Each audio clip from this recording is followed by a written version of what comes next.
Nung pumunta si Ma'am Nora, mahirap na siya huminga. It was talagang every time cut. Kasi nag-oxygen siya. Na hindi nila alam behind the camera. Ito yung huling birthday na kasama ko siya kasi nung 71 birthday niya,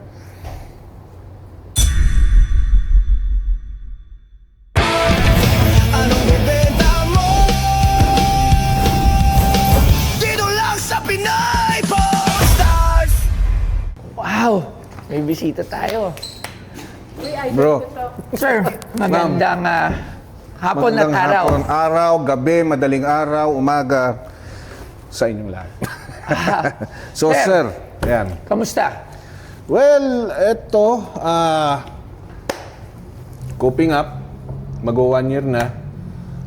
Bilis na tayo dun eh, no?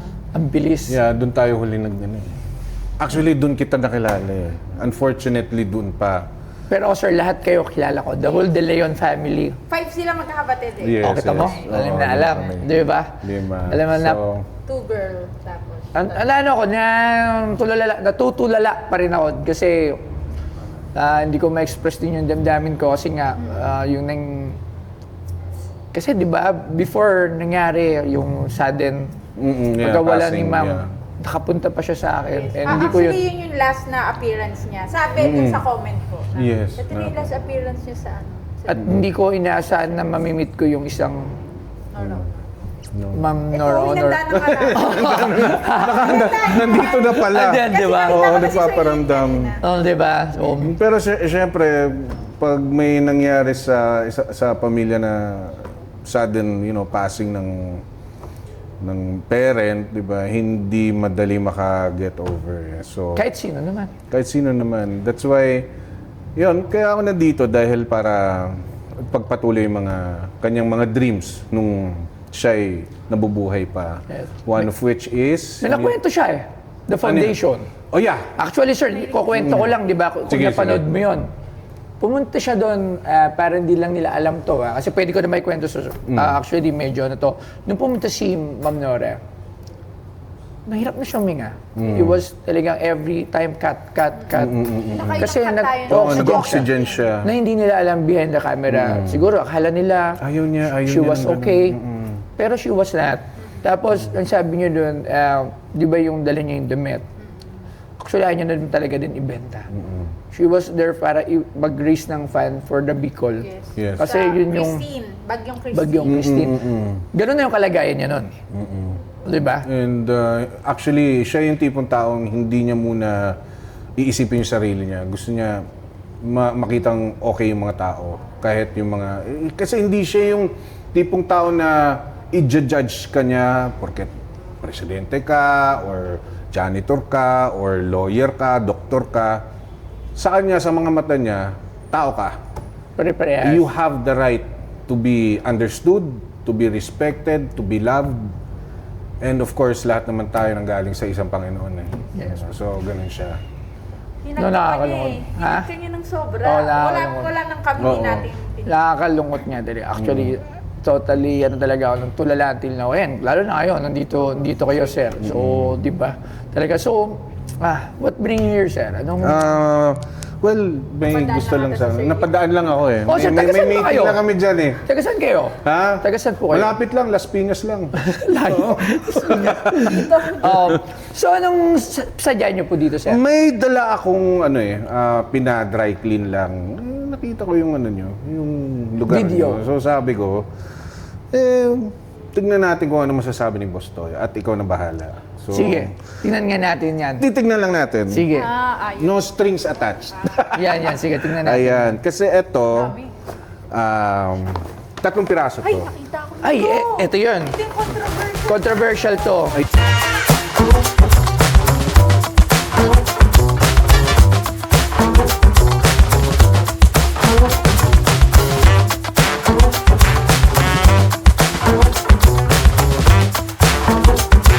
Alam mo ba si Nora Honor ay isang iconic na actress at mga awit mula sa Pilipinas, kilala bilang superstar. Ipinanganak noong Mayo 21, 1953. Siya ay sikat sa mga pelikulang Himala, Bona at Maynila. sa mga kuko ng liwanag. Kilala rin siya sa mga kantang Bituing Walang Ningning at Kahit Na. Tumanggap siya ng maraming parangal tulad ng Best Actress sa FAMAS at Gawad Urian. Ang mga iconic na outfits na isinusuot ni Nora Aunor sa mga makasaysayang kaganapan ay idinisenyo ni Nono Palmos, isang kilalang designer. Ngayon, magbebenta ang anak ni Nora Aunor ng mga kasuotang ito sa PPS Stars. Kabilang ang mga isinusuot niya sa mga award ceremonies, tawag ng tanghalan, at ang kanyang ika-70 birthday celebration. Yan. Actually, oo. Sa star. Ayan. Pero, that's a star. sir, meron, baka pwede mo ma-explain kasi meron yung buzz dito. Iba yung nasa picture. Iba yung nasa picture. So, to clarify everything, pero syempre, narinig ko lang yung sa mga kwento dahil hindi pa ako buhay nun nung kay mami to eh.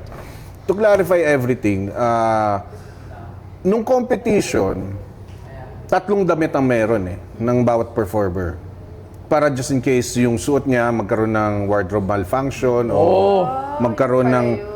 Pwede siyang tumakbo backstage. Meron agad. Paglabas niya in an instant, eksakto. So, hindi lahat makukuha yung eksaktong design Kasi ng baka hindi bawat. nasuot. Yes. Oo.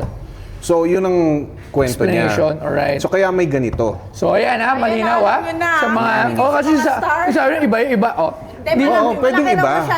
Hindi kasi nila alam behind The scenes. sa scene ng mga pag-artista, contest, madaming mga behind the scene niya na hindi nila alam at hindi rin namin alam. Kumbaga, eto bigyan ko lang kayo ng konting idea. Halimbawa sa mga taping. Halimbawa sa mga, bakbakan, Action scene. ganyan. So, syempre, mababaril, may duguan, ganyan. Yung wardrobe doon, para sa isang halimbawa, ito yung gamit ko, 5 ganito ang nakahanda. Oo, pero Just in case, tumatakbo, masira, madumihan. sumabit, napunit, may extra. Okay. Tapos, pag binabaril ka, may muputok, may squib. Kailangan Ganun. safety. Tapos kukunin mo yung before ng scene yun, may fresh ka. Yun. O, yan malinaw na malinaw para sa mga... Yan. Malinaw na malinaw kasi hindi rin natin kasi hindi pa tayo nag-artista. Hindi ako nakita ko na sa mga set. Totoo yun. Oo, syempre may sarili lang ako doon. Okay, so ano pa yan, sir? Yung sunod next? Wow. Hindi. Parang bata, no? Alam mo yung shoes niya, ganyan lang. Ni Mami. Children section. Hindi, maliit lang. Alam mo talaga, Filipina kasi talaga si Ma'am Nor. Dati talagang, di ba? Okay. So, etong pulang to, ito yung suot niya nung 7th. Teka. Sabi nga, may kodigo ako sandali. Sino mo yung brand lot? May ebidensya. Search mo na din yan. Search mo na rin. Ayan, ito, the 70th FAMAS Awards were held on July 30, 2022 at the Metropolitan Theater in Manila, honoring excellence in Philippine cinema. The musical film Katips was the night's big winner. Blah, blah, blah, blah. So, FAMAS? FAMAS 70th. Tingnan yung picture, tingnan mo, 70th Famas. 70th. Etong suot ni Mami, ang pinanalunan niya is natatanging alagad ng sining. Right. So, napaka-special nito because The last time kasama siguro niyan- umakit ng stage sa FAMAS or any award. yung FAMAS. Yung FAMAS lang. O, 70th. O, Alright. Yeah. So, yung Kasi 70th FAMAS Awards. Ang daming FAMAS award sigurado ni Ma'am Nora. Ay, ang Alam mo, dami. Hall of Famer na. Ang dami. Ang dami. Siyempre, superstar nga yun. Ang dami. Okay, next. So- Mukhang napapalunok na ako dito sa ano Ano lang naman, papacheck lang naman. Hindi nga, kaya nga, pero siyempre magkabali ako ng price dyan. Kaya pala ganun-ganun ka Oo, sa akin. napapalunok. So, eto naman ay ang suot niya nung siya'y naging 70 years old. 70 Birthday. years old. Birthday niya. Search ko lang yan. Birthday niya at meron rin akong content sa aking YouTube channel. Siyempre, alam mo, baby lang tayo kumpara kay Sir. Yung YouTube ko, ano lang, ganun lang. Kumpara kay Sir. Ayan. So, nandun siya sa content ko. Yung 70th birthday niya, suot niya to. Ito yung huling birthday na kasama ko siya kasi nung 71 birthday niya, may sakit ako nun. So, hindi ako nakadalaw. So, ito na yung huling suot niya nung 70th birthday na magkasama kami na hinakap ko siya, nag-party-party kami, ganun. So, ito yun. Alright. Labs, tinan mo nga, bakit kasi nakita ko yung logo na yan? Nakita ko na sinerch ko ngayon, yung Homer Palmer, siya pala yung gumagawa nung damit ni Miss Nora. Parang Since exclusive. 1960s to 1980s. Yes. The era kung Lahat saan yun. naging sikat si Ma'am Nora Honor. So lahat ng promotional photos and ads for fashion brand.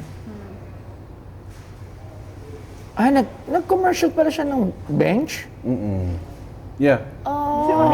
Alright, di ba? Nag- Pero ito yung lagi niyang sinusuot every time there are mga award and si Homo Palmer. Homo Palmer. Alright. Yan. And actually, maidagdag ko lang, kasi syempre, ito, medyo nakatatak dito yan eh. Diba? So, Mabigat. mabigat. Gusto ko lang malaman sa'yo. Okay, so appraisal. Appraisal. Okay. Sige, Sir Ian. So, okay lang mag-appraise ako with my own. Yes, yes. Kunyari, ako bibiling ko. Kunyari, bebenta mo siya sa akin, ha? Kunyari lang. Sige, kunyari, bebenta mo siya sa akin. Kunyari lang pala ito eh. Kunyari. Kunyari. Hindi. Hindi, Napadami nga lang ako. paano pag biglang binili? So, kasabihin ko na rin yung pwede ko siyang bilhin, Yes. di ba? Yung price, alright? Uy, ang gandang piece nito. Parang. Kasya sa'yo. Opo. Kasi parang ganito ko lang yun. Siyempre. Di ba? Okay, dito tayo. Okay. Nung una, parang na-price ko ito ng banal something, magkano? Parang 500 yata. Alright. Pero di pala siya yung eksakto na suot. So ako, if now, 250. Okay, Sana huwag naman magalit sa akin ng mga netizens dyan. No, you're just being honest. Yes, yun Honest lang, lang. oo. Okay. Las Famas stage presence ni Miss Nora Honor as an Hall of Famer at na-awardan ng natatanging Sining. Alagad ng sining. alagad ng sining. 250 din. Right? This one, the last birthday, hindi pala last birthday, the 70th birthday. Siguro,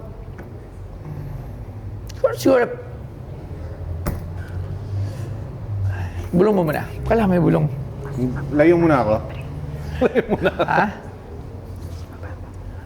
Alright, because hindi ko naman, Bristol birthday occasion, I think, 150,000. So, if ever 650. dumaan sa utak nyo, pero I think, sa proper platform or kung papa-auction natin to, and especially, sir, if ever na for a cause or for something, ano bang balak? Kasi alam ko madaming gamit si Ma'am Nora Honor. Ano bang Actually. balak nyo? Kasi parang yung mga ibang mga previous actor, parang they're planning yung mga anak din to have something na parang museum din. Parang si April Boy. Si April Boy, Boy. meron din sila may plan. Yes. Kayo po ba? Actually, in-establish namin yung Nora Honor Enterprise, one of which is meron kaming plans down the line, pero hindi ko muna di-disclose yun. Pero one of which is the museum. Actually, yun ang main priority namin and that's why we're focusing on that right now.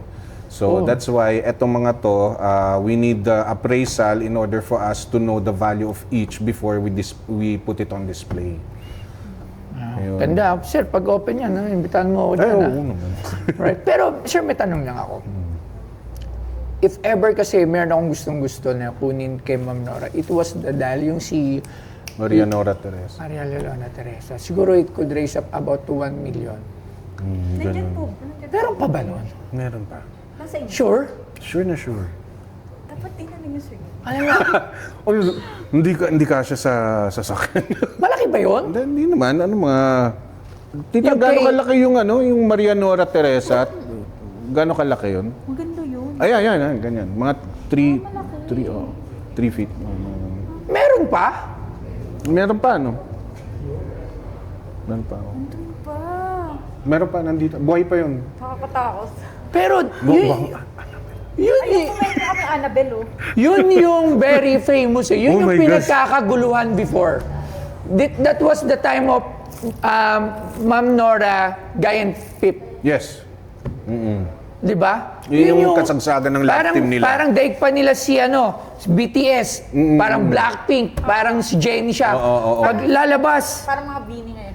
o parang, hindi, wala yung bini. I'm not, hindi ko pwede compare doon time na yun. Kasi, dati wala social media.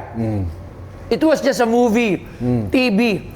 Ngayon kasi, may kita mo social, ang daling sumikat eh. So, the time you need to buy a ticket sa movie, or kailangan may TV ka para mapanood mo yung tao, para hagahan mo siya. Yung mga kwento na narinig ko from the fans, kakating pa yan. Halimbawa sa mga probinsya, isa lang yung sinihan nung mga panahon na yun. Malayo pa sa kanila. Lalakarin nila yan. Di ba? Tapos Iba yun eh. umuulan sa ulan, tapos kahit putik, Tsaka maputikan sila. Nag-iiyakan. Nag-iiyakan. The fans is nag-iiyakan. Pagkakita pa lang kay Ma'am Nora at saka, naiyak na sila. And yung Leonora Dal na yun, ako siguro, pinaka-meron ng 500 to 1 million. Seryoso.